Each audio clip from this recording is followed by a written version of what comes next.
Sylvia and Tasha had been inseparable since middle school. From sleepovers to late-night talks, from borrowing each other's clothes to sharing secrets, they were like sisters.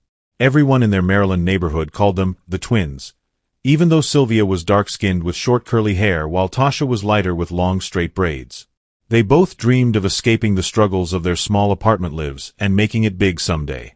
Sylvia worked 2 jobs after college, one as a hospital receptionist during the day and another as a barista at night. Tasha, on the other hand, was always chasing shortcuts, side hustles, quick money gigs, and men with wallets thicker than promises. One evening, Sylvia came home exhausted and dropped her bag. "Girl, I'm so tired," she sighed. Tasha laughed, scrolling on her phone. "You work too hard, Sil. Money's out there waiting for smart girls, not tired ones." Sylvia smiled. "And where exactly is that money?" Tasha winked. "You'll see. I'm working on something big." Sylvia didn't know that something big would soon cost her everything: her peace, her trust, and the bond she once thought was unbreakable. One Friday night, Tasha came over with excitement.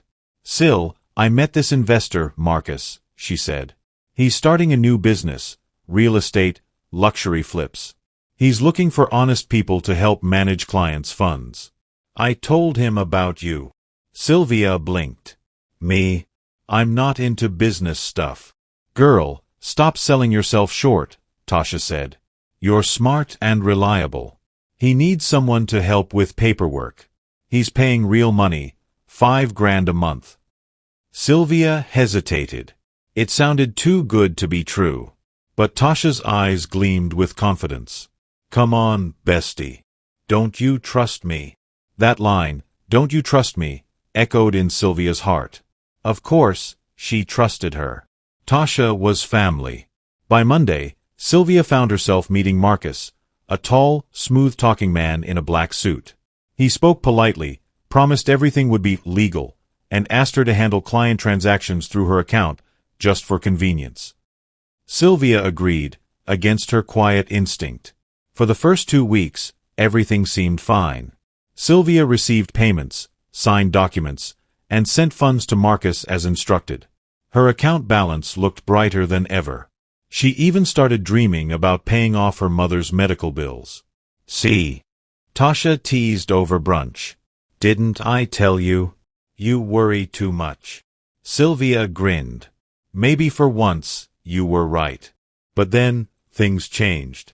One morning, she woke up to a flood of emails from her bank.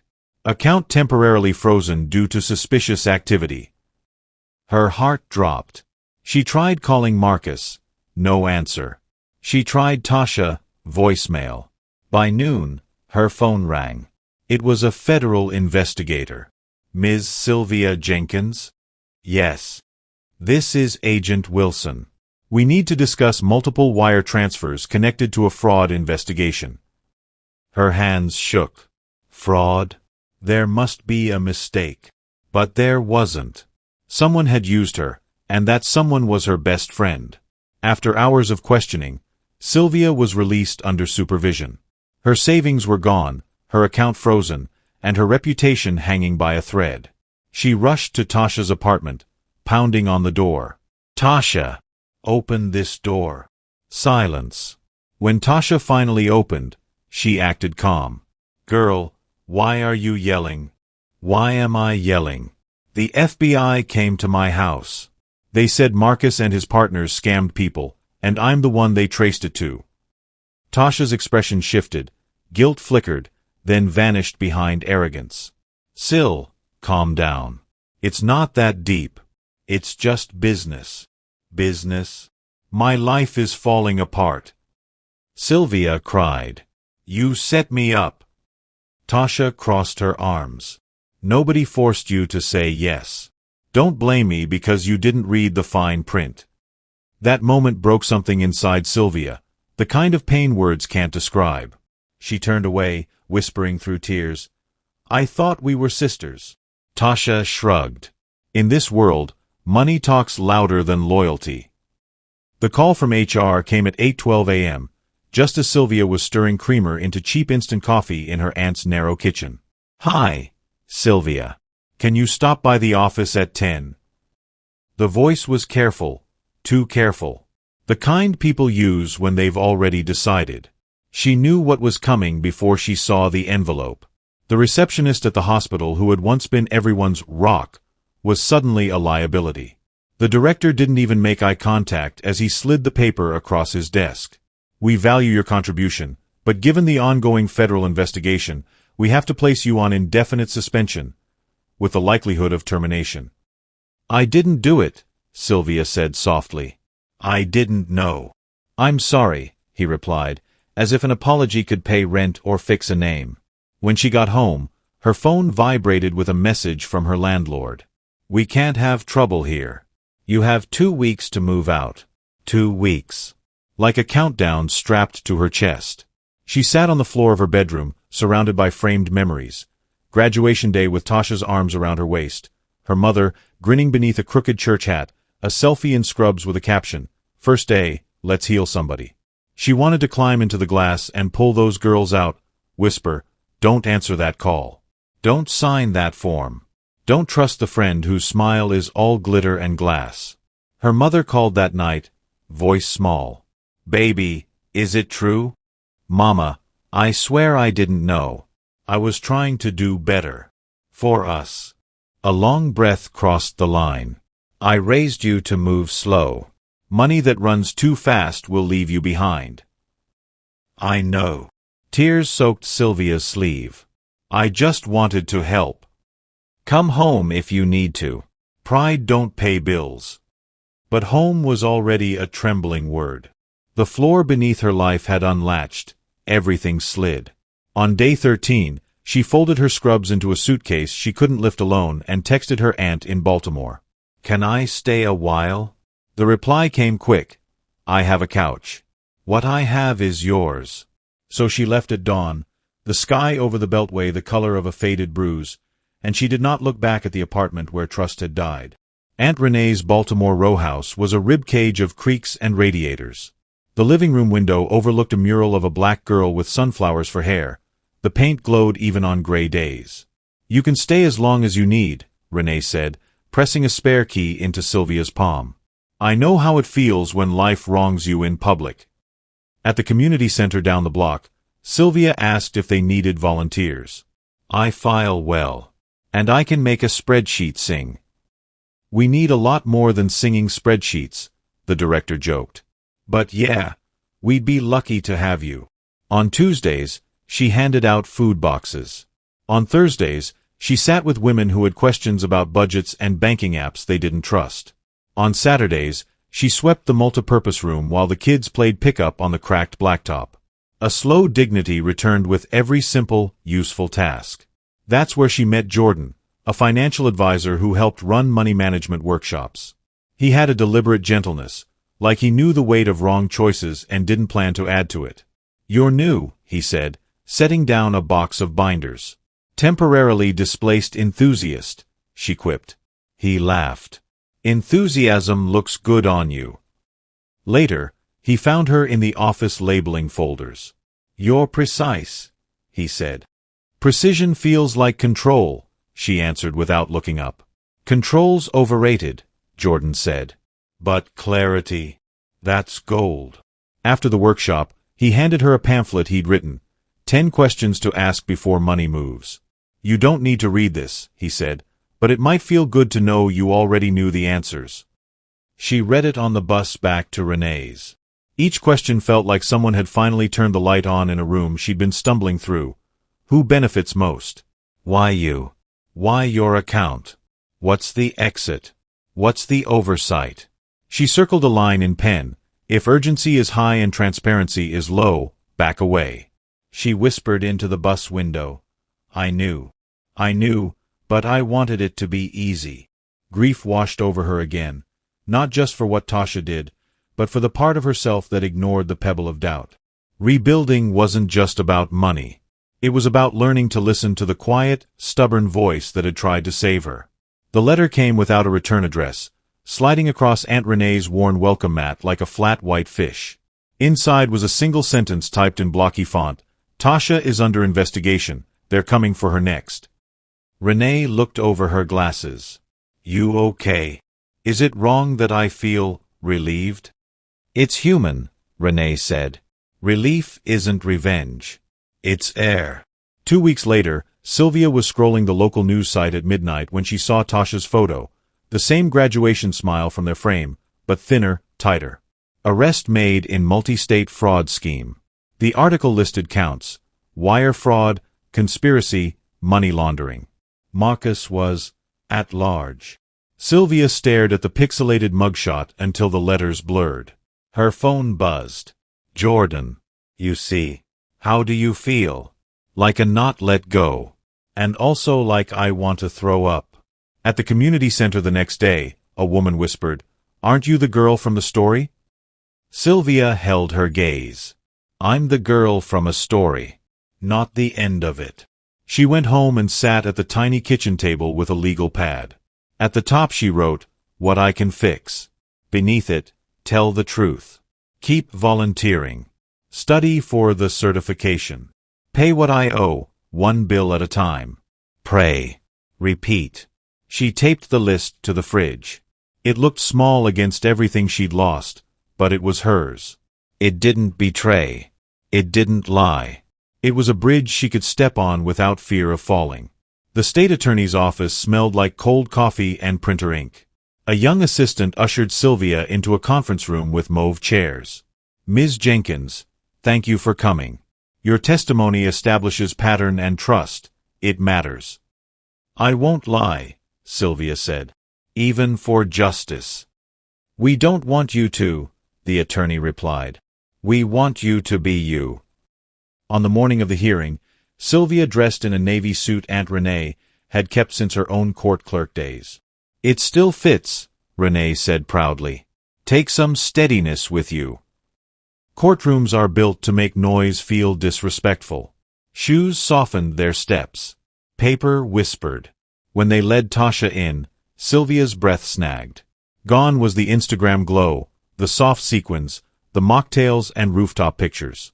Tasha's orange jumpsuit was too big in the shoulders, too small in the hope. When the prosecutor asked Sylvia to recount the transfers, her voice held. Tasha said it was legitimate. She vouched for Marcus. I didn't ask enough questions. I wanted to believe her. Did you benefit materially? Not in the end. My accounts were frozen. I lost my job, my home. Why did you agree in the first place? Sylvia swallowed. The truth wasn't glamorous. Because I was tired of barely making it. Because I trusted my best friend. The defense attorney stood, slick as oil. Ms. Jenkins, isn't it true that you enjoyed the funds? I enjoyed the relief of seeing a number that meant my mother's medicine could be paid. Then the number vanished, and so did my friend. When her testimony ended, Sylvia stepped down. Tasha caught her eye, and for a fragile second, the years before all this flickered. Chipped nail polish, laughter under blankets, secrets confessed at 2 a.m. I'm sorry, Tasha mouthed, tears threading down. Sylvia nodded once. Not a pardon, an acknowledgement that apology belongs to the living. Outside, Jordan waited on the courthouse steps holding 2 paper cups. Tea, he said. Because coffee would shake you. I did it, Sylvia replied, the wind lifting her hair. No, Jordan said. You told it. The verdict wasn't drama. Just a clerk reading counts, a gavel's cough. Guilty. Sentencing set for the following month. The courtroom exhaled. Driving back to Baltimore, Sylvia watched row houses scroll past like stitches. She counted them the way a child counts lampposts to avoid crying. At a red light, Jordan touched her elbow. You're shaking. I feel like I betrayed her by telling the truth, she said quietly. You didn't betray her, he said. You refused to betray yourself again. The community center threw her a potluck that Saturday. There was no banner, no balloons, just plates of macaroni pie, collards, and the kind of laughter that knits people back together. Ms. Lenora, who ran the food pantry with a drill sergeant's precision, pressed a $20 bill into Sylvia's hand. For your bus card, she said. Let nobody tell you that small is not holy. At home, Sylvia opened a spreadsheet. She listed every debt and due date, color-coding the urgent ones. She printed it and taped it next to her list on the fridge. It looked like a map she could actually read. She took a deep breath that reached her spine. Late that night, she texted Jordan. Do you ever forgive the version of yourself that didn't know better? After a pause, you don't forgive that version. You thank them for surviving long enough to become you. She slept with the window cracked open, the city's steady hush like a hand on her back. For the first time since the arrests, she did not dream of doors slamming. Tell me what you learned, Jordan said, sandwiching a Saturday afternoon between two workshops. That I can teach while I'm still bleeding, she said. And that's okay. They co-led a session called Guardrails and Grace. Sylvia told her story without apology or performance. I'm not a cautionary tale, she said. I'm a person who made a trusting choice that turned out dangerous. The lesson isn't, don't trust. It's, ask better questions. A teenager in a corner hoodie lifted his hand. What if the person is like, your mom's boyfriend who pays your Wi-Fi? Then you still ask, Sylvia said. Because Wi-Fi isn't worth your name. After class, a woman approached with a trembling smile. I never trusted myself with numbers, she said. Seeing you up there made me feel like maybe I can. You can, Sylvia said, and meant it so completely it shocked her. She enrolled in an online certification program, entry-level compliance, something she'd once thought too dry to love. Now it felt like a language that could free people. She studied at Aunt Renee's kitchen table, next to a plant that had survived 3 winters and a neighbor's cat that kept napping on the syllabus. On a Tuesday in May, her old boss called. I heard what you're doing, he said. I'm sorry for judging you before the judgment. Thank you, she said. I'm still rebuilding. We don't have a job, he admitted. But we have respect. I wanted you to have that. Sylvia hung up and cried, not because she needed his validation, but because an old bruise had finally stopped aching when touched. The letter from prison arrived with blue ink loops and indecisive commas. Tasha's handwriting, always neat in school, was ragged now. Sil, it began. I am writing because I don't deserve to call you, and because the cell block is too loud to speak the truth out loud. I was greedy. But it was more than greed. I was jealous. You could work a double shift and still mean your laugh. You could hurt and not hurt people back. I wanted what you had. Not the money, the steadiness. I tried to buy it and make you carry the bag when it went wrong. I know sorry is small. I am small here. I pray you find a freedom that doesn't need me. Sylvia read it twice, then again with Aunt Renee. People change. Sylvia asked. People learn, Renee said.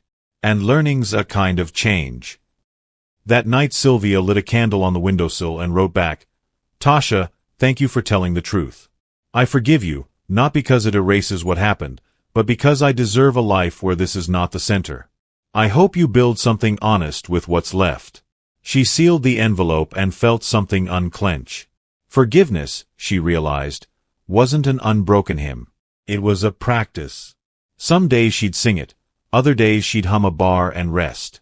By the end of the year, the pilot for Sylvia's program, Guardrails and Grace, had grown from a borrowed classroom to a rotating calendar of church basements, libraries, and Zoom rooms full of women feeding babies while asking about overdraft traps. Grants arrived in dribbles, then in a surprising stream. A local bank offered space for monthly clinics. A college professor asked her to guest lecture on ethics and everyday finance. On the day of her talk, Sylvia wore a crisp white shirt and the calm she'd earned. She stood in front of a room of undergrads with laptops and future tense faces. Betrayal is efficient, she said. It doesn't waste time announcing itself. That's why your boundaries need to be loud. A student asked, how did you stop craving a shortcut? I started valuing sleep, she said. The room laughed. No, really. Shortcuts steal your rest. I wanted to rest and wake up unafraid.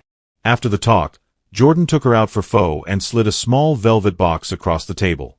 Not what you think, he grinned. Inside was a ring engraved with 2 words, "Ask why." "For your desk," he said. "Or your finger. Whatever keeps you brave."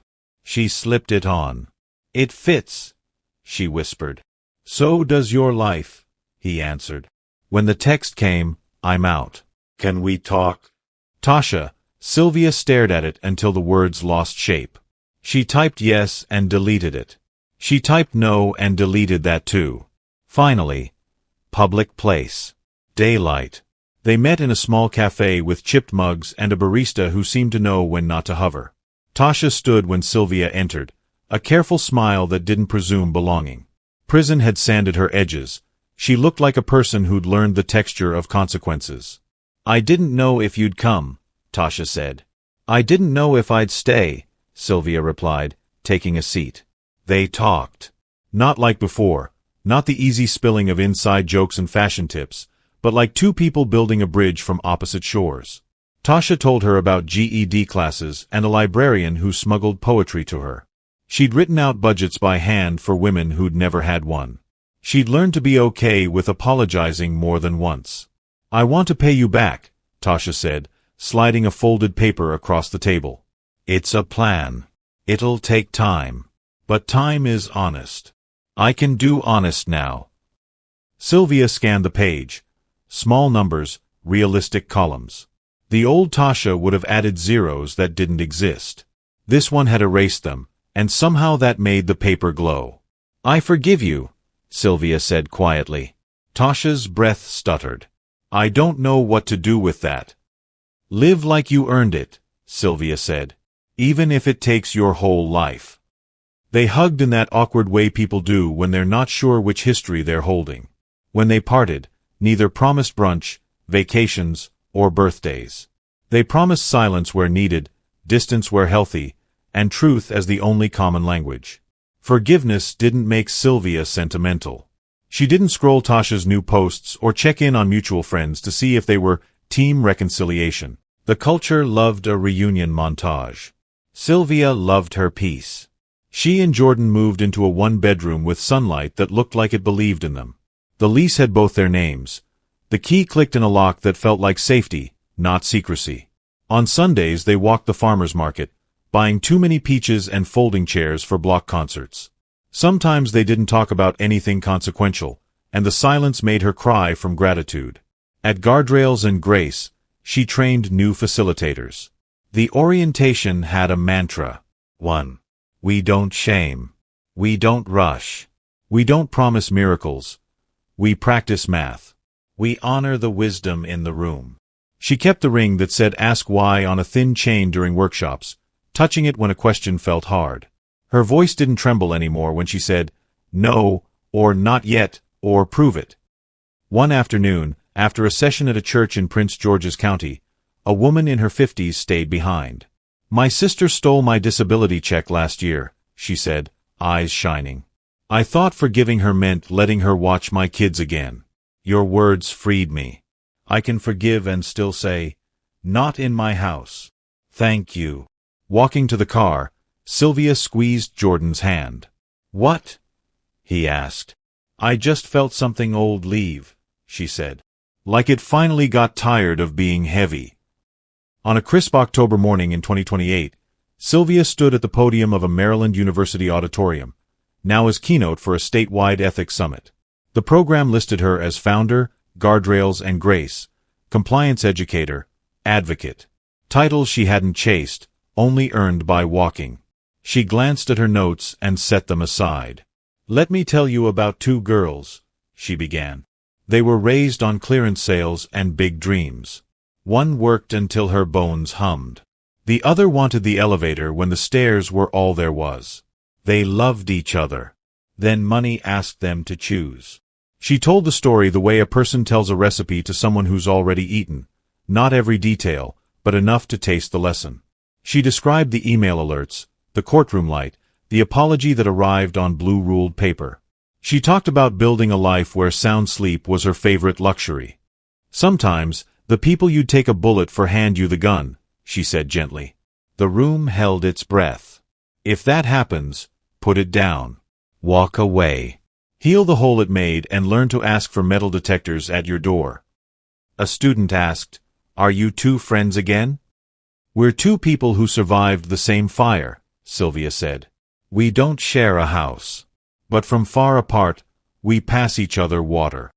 When the applause rose, it felt like waves folding back into the sea. Afterward, Jordan found her backstage, eyes bright. "You glowed," he said. "I told the truth," she replied. "Same thing." They drove home along a road that used to frighten her, the same stretch that once held the weight of leaving. Now it felt like a ribbon tying two chapters together. Back at their apartment, Sylvia stood by the window with the city sprawling like a quilt below.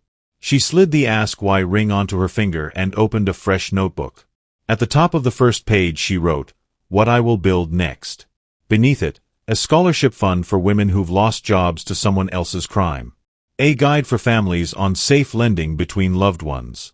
A Sabbath day every week, no work, just breath. Love that doesn't require proof. Her phone pinged with a bank alert, the good kind. A grant had landed. She smiled into the glass. "Look at you," she told her reflection, a woman she respected now. "Look at you choosing the long way and finding it shorter." She texted Tasha, the first message in months. "Heard you got that admin job. Proud of the honest road." After a while, the dots appeared. "Thank you, Sil. I'm late, but I'm walking." Sylvia turned off the lamp and let the room hold her. Outside, Baltimore hummed, wounded and radiant and real. She pressed her hand to the window pane and felt its cool certainty. "Not the end," she whispered. "Just the lesson." And the night agreed.